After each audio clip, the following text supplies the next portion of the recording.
In honor of Human Trafficking Awareness Month, I am with donor conceived Queens Steph to discuss the connection between donor conception and human trafficking. I'm Teresa with Project Freedom. I'm an advocate of human trafficking survivors as well as child abuse survivors. I am an NPE. I made my DNA discovery in October of 2022, and Steph joins me to share the donor conceived perspective. So, Steph, to start, when did you make your DNA discovery, and how has being donor conceived impacted your life growing up, and how does it impact your life today? I made my DNA discovery in 2021 through 23andMe. It impacted my life greatly because of the mistreatment from my parents growing up. It was quite apparent that I just never fit in with the family around me, and there was little to no genetic mirroring that I could find within all of my family, just only in some individuals, such as my mother and my mother's side. So it impacted me also today as a mother. I did not have my full family medical history. And I have children who needed that information, especially when she was suffering through chronic illnesses in the hospital. Having a full family medical history would have been beneficial to my daughter to not have suffered unnecessarily to the extent that she did. As a mother, I wasn't able to advocate as well for my daughter's health condition, which put her in a life or death situation. And she did code blue.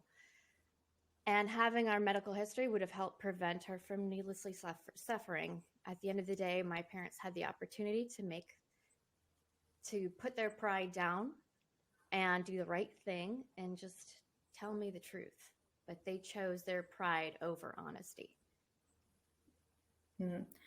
There's nothing worse than seeing your child in pain. And through donor conception, children are being set up to be uninformed about their own medical history.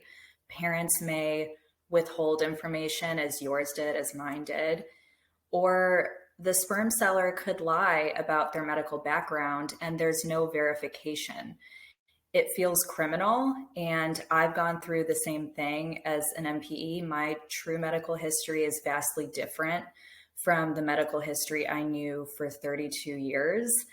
And it almost makes you stop and retrace the steps of your life. You think, what decisions did I make or not make pertaining to my health that would have been more suitable to my genetic makeup and with my predispositions in mind?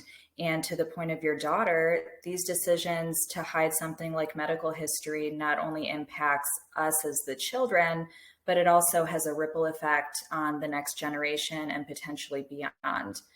To segue into the topic of human trafficking, why do you believe that donor conception is human trafficking? So I believe in any form of currency is exchanged. Purchasing, buying, selling of human DNA is human trafficking. You're selling people. You're putting a price tag on my head. People still have a very narrow idea of what human trafficking looks like. They think of kidnapping, they think of the movie Taken, but trafficking is also the man working a job for severely low pay, the live in housekeeper or nanny who has been robbed of their documentation. A woman can be trafficked by a boyfriend or even a husband. So we need to expand our awareness and understanding of trafficking. And when we do, the overlap of trafficking and donor conception is evident. There is a forced process happening here. A child is being forced into a process they cannot consent to, and there is a financial transaction taking place for children and at times with the intent to abuse.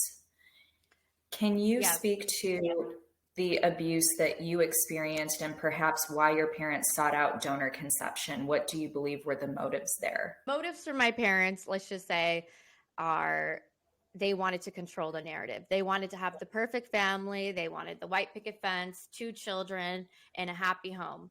And they got what they wanted. They paid to have wet womb babies. They were very close, And they've told me while growing up, they were very close to adopting a child from another country, from South America, I believe that's what they told me.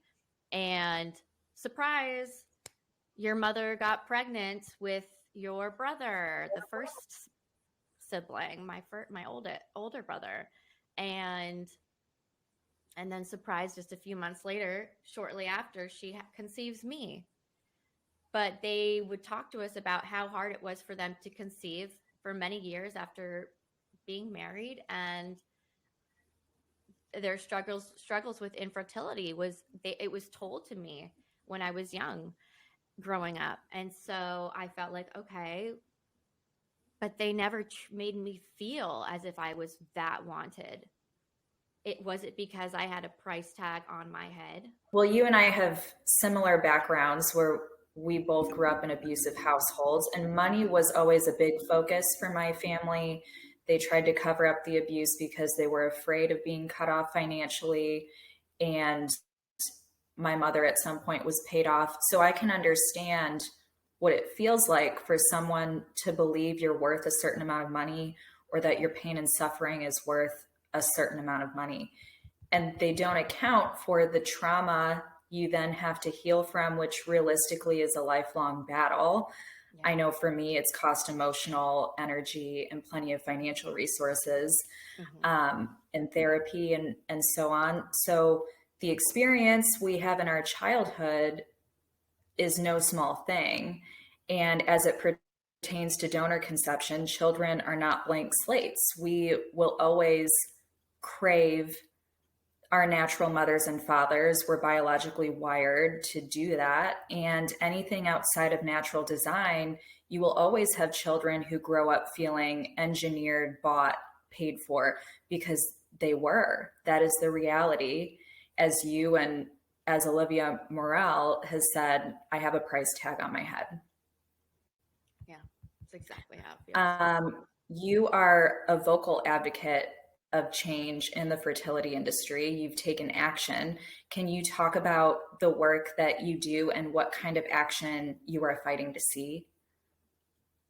And by sharing my story, and by sharing my story with government bodies, with government agencies, and working to advocate for myself, I am hoping to bring about change, to help bring laws and awareness to this issue.